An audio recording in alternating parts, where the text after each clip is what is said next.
Students अस्सलाम वालेकुम। Welcome to hub of conceptual physics.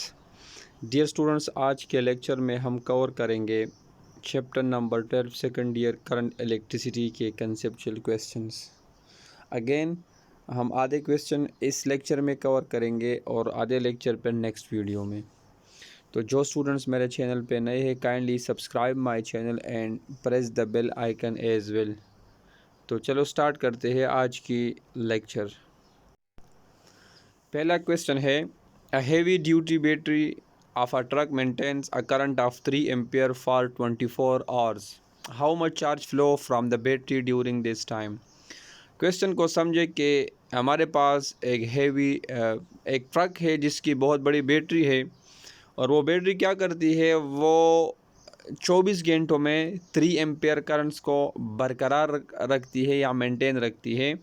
How much charge flow from the battery during this time. तो इस time में यानी 24 आवर्स में बैटरी से कितना चार्ज फ्लो करता है, हमने वो चार्ज फाइंड करना है। तो याद रखो, ये तो बेसिकली शॉर्ट क्वेश्चंस है, लेकिन ये न्यूमेरिकल्स में भी आता है कभी, क्योंकि ये न्यूमेरिकल है लेकिन उन्होंने शॉर्ट क्वेश्चन में इंक्लूड किया है। तो ये आपके शॉर्ट क्वेश्चन में भी आ सकता है, लॉन्ग क्वेश्चन में, न्यूमेरिकल पार्ट में भी आ सकता है। तो देखो, हमें गिवन डेटा क्या है। करंट मेरे पास 3 एम्पियर है, तो आई करंट को हम रिप्रेजेंट करते हैं आई से, so current is equal to 3 ampere. Time मेरे पास 24 आवर्स है, लेकिन S I unit of time जो है वो सेकंड है, तो आवर्स को हम कन्वर्ट करेंगे सेकंड में। तो T is equal to 24 hours is equal to 24। अब 1 आवर में यानी 1 घंटे में मेरे पास होते हैं 60 मिनट, तो मैं मल्टीप्लाई बाई 60 लिखूंगा। लेकिन again minute is not the S I unit of time, S I unit of time is second. तो फिर 1 मिनट में मेरे पास 60 सेकंड होते हैं, तो अगेन मैं इसको 60 से मल्टीप्लाई करूंगा। तो 2 टाइम्स मैंने 60 से इसलिए मल्टीप्लाई किया है कि पहले मैंने घंटे को मिनट में कन्वर्ट किया, 1 घंटे में 60 मिनट, और फिर मेरे मिनट को सेकंड में कन्वर्ट किया, क्योंकि 1 मिनट में 60 सेकंड। तो 24 मल्टीप्लाई बाई 60 मल्टीप्लाई बाई 60 से आ जाएगा 86 फॉर 100 सेकंड्स। हमने क्या फाइंड करना है, चार्ज Q। तो according to the formula of current I is equal to Q by T, यानी the rate of flow of charge is called current. हमने Q find करना है। इस T को I साइड पे शिफ्ट करो तो ये I के साथ, करंट के साथ मल्टीप्लाई हो जाएगा। तो Q मेरे पास आ जाएगा, Q is equal to I multiply by T। Q is equal to I multiply by T। तो I की वैल्यू 3, T की वैल्यू हमने फाइंड की 86 फॉर 100 सेकंड। इसको मल्टीप्लाई करें तो चार्ज की वैल्यू आ जाएगी 25, 92, 100 कूलम। सही है, याद रखो। आंसर में अगर न्यूमेरिकल आपने सॉल्व करना है, न्यूमेरिकल टाइप क्वेश्चन, तो आपने आंसर के साथ यूनिट मस्ट लिखना है। क्वेश्चन नंबर 2 है, while analyzing a circuit internal resistance of EMF sources are ignored, why। Question को ज़रा समझे कि जब भी हम एक सर्किट को स्टडी करते हैं, उसको एनालाइज करते हैं, तो हम जो ईएमएफ सोर्सेज होती है, ईएमएफ सोर्सेज से मुराद जो बैटरी, ईएमएफ सोर्सेज से क्या मुराद है, बैटरी, सेल वगैरह। तो जो ईएमएफ सोर्सेज होते हैं यानी बैटरी या जो सेल होता है, हम इसकी इंटरनल रेजिस्टेंस को इग्नोर करते हैं, मतलब उसको हम कैलकुलेशन में इंक्लूड नहीं करते। ये क्यों? तो सबसे पहले तो हम समझते हैं कि what is mean by internal resistance क्या है। The opposition offer to the flow of charges inside an EMF source यानी battery is called internal resistance. एक ईएमएफ सोर्स में यानी एक बैटरी के अंदर चार्ज के फ़्लो को जो अपोजिशन ऑफ़र होती है, चार्ज के फ़्लो को जो मुज़ाहिमत ऑफ़र होती है, उस अपोजिशन को हम कहते हैं इंटरनल रेजिस्टेंस। इंटरनल कहते हैं अंदरूनी के, यानी अंदर बैटरी के अंदर चार्ज को रेजिस्टेंस प्रोड्यूस होती है, उस रेजिस्टेंस को हम कहते हैं इंटरनल रेजिस्टेंस। किसी भी ईएमएफ सोर्स में या बैटरी के अंदर चार्ज को जो अपोजिशन सामने आती है, उसको हम कहते हैं इंटरनल रेजिस्टेंस। अब मैंने एक्सप्लेनेशन में लिखा है, we ignore many things when their effects are small enough to have no significant effect on the circuit या ऑन द रिजल्ट। हमने लिखा है कि हम बहुत सारे ऐसे छोटे चीज़ों को इग्नोर करते हैं, नज़रअंदाज करते हैं, जिसका हमारे सर्किट या जिसका हमारे रिज़ल्ट पर इतना कोई ख़ास इफ़ेक्ट नहीं होता। मतलब जिन चीज़ों का हमारे रिज़ल्ट या जिन चीज़ों का हमारे सर्किट पे उसके रिज़ल्ट पे कोई ख़ास इफ़ेक्ट नहीं होता तो हम उन चीज़ों को क्या करते हैं, नज़रअंदाज करते हैं। Generally, the internal resistance of the EMF sources are very small as compared to the resistance of the circuit. कि जो ईएमएफ सोर्सेज होती है यानी बैटरी वगैरह, उसकी जो इंटरनल रेजिस्टेंस होती है वो बहुत ज़्यादा स्मॉल होती है, यानी इंटरनल रेजिस्टेंस बहुत ज़्यादा कम होती है सर्किट के एक्सटर्नल रेजिस्टेंस के मुकाबले में। सही है, यानी सर्किट के एक्सटर्नल रेजिस्टेंस के मुकाबले में बैटरी की इंटरनल रेजिस्टेंस बहुत ज़्यादा कम होती है। If internal resistance included in our, अच्छा ये इंड्यूस नहीं है, सही है, सॉरी ये इंक्लूडेड है। If internal resistance is included in our calculations, then it makes no difference in the result, therefore we ignore it. तो अब अगर हम इंटरनल रेजिस्टेंस को अपनी कैलकुलेशंस में इंक्लूड भी करें तो इससे हमारे रिज़ल्ट पर इतना कोई ख़ास फ़र्क नहीं पड़ता, इसलिए हम इंटरनल रेजिस्टेंस को क्या करते हैं, इग्नोर करते हैं। अब डायग्राम में देखो, एक तो मेरे पास एक्सटर्नल रेजिस्टेंस है जिसको मैंने रिप्रेजेंट किया है कैपिटल आर से, और एक नीचे मैंने ईएमएफ सोर्स यानी बैटरी बनाई है, एक बैटरी है, और बैटरी के अंदर आप देखो जो रेजिस्टेंस होता है उसको हम कहते हैं इंटरनल रेजिस्टेंस, और इसी रेजिस्टेंस को हम नेगलेक्ट करते हैं, नज़रअंदाज करते हैं, क्योंकि इसका हमारे रिजल्ट पर कोई ख़ास असर नहीं होता। क्वेश्चन नंबर 3 है, if aluminium and copper wires of the same length have the same resistance which has the larger diameter why. Question को समझे, एल्यूमिनियम और कॉपर ये मेरे पास दो मेटल्स है। अगर कहते हैं कि ये मेरे पास दो वायर्स है, एक एल्यूमिनियम से बना है दूसरा कॉपर सा, दूसरों का लेंथ और दोनों का लेंथ भी सेम है और दोनों की रेजिस्टेंस की वैल्यू भी सेम है, तो विच हैज़ द लार्जर डायमीटर, तो इन दोनों में किसका डायमीटर ज़्यादा होगा और वाई और क्यू ज़्यादा होगा। तो आंसर में मैंने लिखा है diameter of aluminium will be greater than that of copper. मैंने लिखा है कि एल्यूमिनियम का डायमीटर जो होगा वो कॉपर के डायमीटर से ज़्यादा होगा, बड़ा होगा। अब क्यों, तो इसको हम प्रूफ भी देंगे। प्रूफ में मैंने लिखा है the expression for the resistance is given by, जो रेजिस्टेंस की एक्सप्रेशन है जो इसी चैप्टर के टॉपिक है वो हमें पता है कि बराबर R is equal to rho L divide by A. Rho का मतलब density, L is the length of the wire, A is the area. लेकिन cross sectional area of the wire is given by, लेकिन हमें पता है कि cross sectional area का formula है A is equal to pi R square. अब A is equal to pi, लेकिन हमें पता है रेडियस बराबर होता है डायमीटर डिवाइड बाई 2, यानी डायमीटर को आप दो पार्ट्स में डिवाइड करो तो इससे रेडियस बनता है। तो आर की जगह मैंने पुट किया डी बाई 2, और इस आर के ऊपर स्क्वायर है तो इसके ऊपर भी स्क्वायर आ जाएगा। स्क्वायर ओपन करो तो पाई अपनी जगह पे डी स्क्वायर आ जाएगा, और डिवाइड बाई नीचे ये 2 का स्क्वायर क्या आ जाएगा 4। अब इसी वैल्यू को उठा ले और इक्वेशन 1 में जो नीचे ए है डिनोमिनेटर में, वहाँ पर ए की जगह पुट करे pi D square divide by 4। तो R is equal to rho L by A is equal to rho L, और डिवाइड बाई ए की जगह मैंने वैल्यू पुट कर दी pi D square divide by 4। अब ये 4 जो है ये डबल डिवीजन में है तो ये ऊपर न्यूमरेटर में आ जाएगा, तो आर की वैल्यू मेरे पास आ जाएगी 4 रो एल और divide by pi D square. अब हम डायमीटर की बात करें तो इससे डायमीटर की वैल्यू निकालें तो डी स्क्वायर को आर की जगह शिफ्ट करें और आर को डी स्क्वायर, तो डी स्क्वायर की वैल्यू आ जाएगी D square is equal to 4 rho L divide by pi are.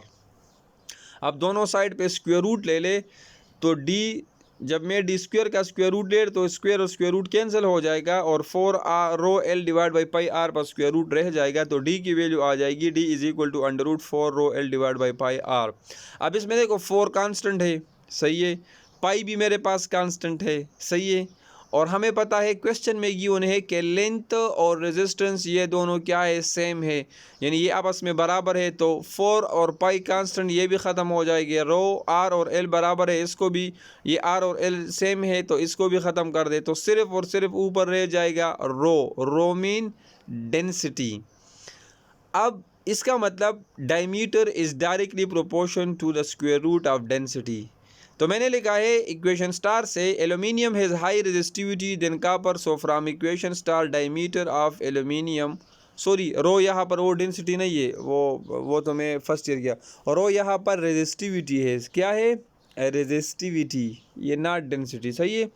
तो aluminium has high resistivity than copper, so from equation star diameter of aluminium will be greater than that of aluminium. अब देखो equation star से हमें पता है कि diameter is directly proportion to resistivity, यानी resistivity और डायमीटर के दरमियान डायरेक्ट रिलेशन है। अब जिसकी रेजिस्टिविटी ज़्यादा होगी उसका डायमीटर ज़्यादा होगा, और जिसकी रेजिस्टिविटी कम होगी इसका डायमीटर क्या होगा, कम। तो इक्वेशन स्टार से देखो तो हमें पता है कि एल्यूमिनियम की रेजिस्टिविटी यानी एल्यूमिनियम का रेजिस्टेंस ज़्यादा है, सही है, कॉपर से, तो एल्यूमिनियम का डायमीटर भी क्या होगा, ज़्यादा होगा, सही है। अच्छा, इसमें मैंने एक कोट लिखा है कि इंसान हमेशा तकलीफ़ में ही सबक सीखता है, खुशी में तो वो अपना पिछला सबक भी भूल जाता है, सही रखा ना नाम और सर गोरे। हाँ, ये आवाज़ इदान रहे फिज़िक्स हो इदाम इज़्ज़ा कोई इंसान हमेशा पर तकलीफ़ की सबक इज़्ज़ा कहे पर खुशहाली की ख्वागा नरस्त सबक कम ही रही दा, बिल्कुल सही था। अब चलो नेक्स्ट क्वेश्चन की तरफ चलते हैं। क्वेश्चन नंबर 4 है, under what circumstances can the terminal potential difference of a battery exceeds its EMF. Question को ज़रा समझे कि कौन सी हालात में एक बैटरी का पोटेंशियल डिफरेंस उसके ईएमएफ से ज़्यादा होता है। एक्सीड का मतलब ज़्यादा, याद रखो नॉर्मल हालात में ईएमएफ हमेशा ज़्यादा होता है, किससे, पोटेंशियल डिफरेंस से। टर्मिनल पीडी मतलब टर्मिनल पोटेंशियल डिफरेंस, लेकिन क्वेश्चन में कहता है कि नहीं, कौन सी हालत में पोटेंशियल डिफरेंस ज़्यादा होगा, किससे, ईएमएफ से।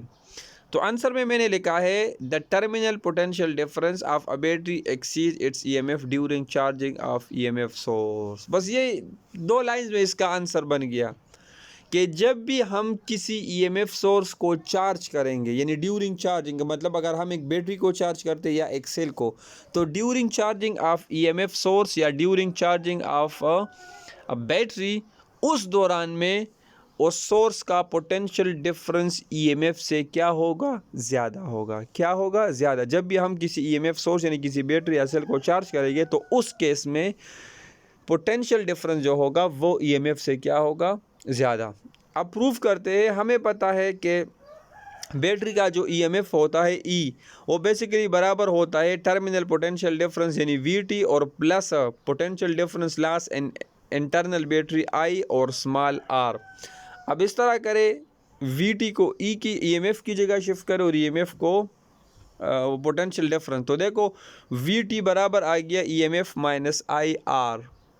अब मैंने लिखा है now whenever we charge the source of EMF यानी battery, the current flows in reverse direction and the current is taken negative in such a case. अब याद रखो, जब भी हम किसी भी बैटरी या किसी भी ईएमएफ सोर्स को चार्ज करते हैं तो करंट रिवर्स डायरेक्शन में फ़्लो करता है, सही है। करंट क्या करता है, रिवर्स डायरेक्शन में फ़्लो करता है, यानी एक्सटर्नल सर्किट में करंट हमेशा क्या करता है, हाइयर पोटेंशियल से लोअर, लेकिन इंटरनल बैटरी में करंट क्या करता है, लोअर पोटेंशियल से हाइयर। तो रिवर्स डायरेक्शन में हम करंट की वैल्यू क्या लेंगे, माइनस। तो इक्वेशन 1 में आई यानी करंट की जगह माइनस आई पुट करें, तो V T is equal to E M F minus और माइनस आई और आर।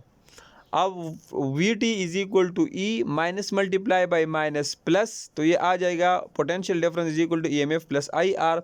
अब देखो इस इक्वेशन से यानी V T is equal to E M F plus I R, अब अगर इसको मैं देखूँ तो राइट साइड पर अगर मैं ईएमएफ के साथ आई और आर की वैल्यू पहले मल्टीप्लाई करूँ और फिर इसको ईएमएफ के साथ प्लस करूँ, तब जाके ये वीटी यानी पोटेंशियल डिफरेंस के बराबर होगा। मतलब इस केस में ईएमएफ की वैल्यू छोटी है और टर्मिनल पोटेंशियल की वैल्यू क्या है, ज़्यादा है।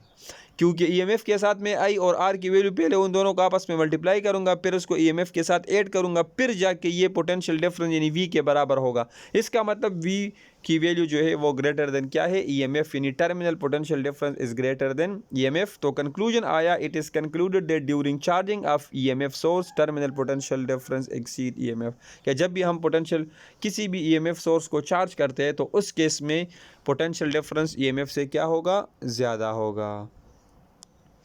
अब आते हैं क्वेश्चन नंबर 5 की तरफ। What is the difference between an EMF and potential difference. अब ईएमएफ और पोटेंशियल डिफरेंस के दरमियान फ़र्क क्या है। तो देखो, एक साइड पे मैंने ईएमएफ लिखा है, दूसरे साइड पे पीडी का मतलब पोटेंशियल डिफरेंस। 1 नंबर है कि EMF is the energy supply to the unit charge by the cell. EMF basically वो एनर्जी है जो एक सेल या एक बैटरी किसी भी चार्ज को प्रोवाइड करती है। जब चार्ज उसके अंदर फ्लो करता है तो वो बैटरी या वो सोर्स जो है उसको एनर्जी सप्लाई करता है, उस एनर्जी को हम कहते हैं ईएमएफ। पोटेंशियल डिफरेंस 1 नंबर है, PD as energy dissipated as the unit charge passes through the circuit. और पोटेंशियल डिफरेंस वो एनर्जी है जो एक चार्ज डिसिपेट करता है। डिसिपेट का मतलब है ज़ाया करता है। जब भी वो एक सर्किट, एक्सटर्नल सर्किट में जब चार्ज मूव करता है तो वो जितनी एनर्जी डिसिपेट करता है उसको हम कहते हैं पोटेंशियल डिफरेंस। 2 नंबर पॉइंट है ईएमएफ इज डिनोटेड बाय ई, और 2 नंबर पॉइंट पोटेंशियल डिफरेंस का है कि it is potential difference is denoted by PD. एक को हम ई से रिप्रेजेंट करते हो, दूसरे को हम पीडी या पीडी की जगह आप वी भी लिख सकते हैं। 3 number EMF is cause while 3 number potential difference is effect. EMF cause है और काज की वजह से जो इफेक्ट प्रोड्यूस होता है वो क्या होता है, वो होता है potential difference. 4 number EMF remains constant while potential difference does not remain constant. याद रखो, बैटरी का ईएमएफ कांस्टेंट होता है, वो चेंज नहीं होता, जबकि पोटेंशियल डिफरेंस क्या होता है, with respect to time change होता है। 5 नंबर पॉइंट है, it does not depend on the resistance of the circuit और it depends on the circuit. EMF जो है वो सर्किट का एक्सटर्नल रेजिस्टेंस होता है वो उस पर डिपेंड नहीं करता, जबकि पोटेंशियल डिफरेंस सर्किट के एक्सटर्नल रेजिस्टेंस पे डिपेंड करता है। 6 नंबर है, it is greater than potential difference. मैंने अभी प्रीवियस क्वेश्चन में आपको बताया कि नॉर्मल केसेस में ईएमएफ हमेशा पोटेंशियल डिफरेंस से ग्रेटर होता है और potential difference it is smaller than EMF, और पोटेंशियल डिफरेंस ईएमएफ से स्मॉलर होता है। मैथमेटिकल इक्वेशन है ईएमएफ का, EMF is equal to V T plus I R, और पोटेंशियल डिफरेंस का है V T is equal to E minus I R. बस ये 4 नंबर का क्वेश्चन होता है, तो आप ये 7-6 पॉइंट लिखते हैं, it is more than enough. तो चलो आज के लिए इतना ही, बाकी रिमेनिंग जो क्वेश्चन है वो हम अपलोड करेंगे दूसरी वीडियो में। आप लोगों का जो भी क्वेश्चन हो तो आप मुझे कमेंट कर सकते हैं या मुझे ईमेल कर सकते हैं। Okay, see you in next lecture. अल्लाह हाफिज़।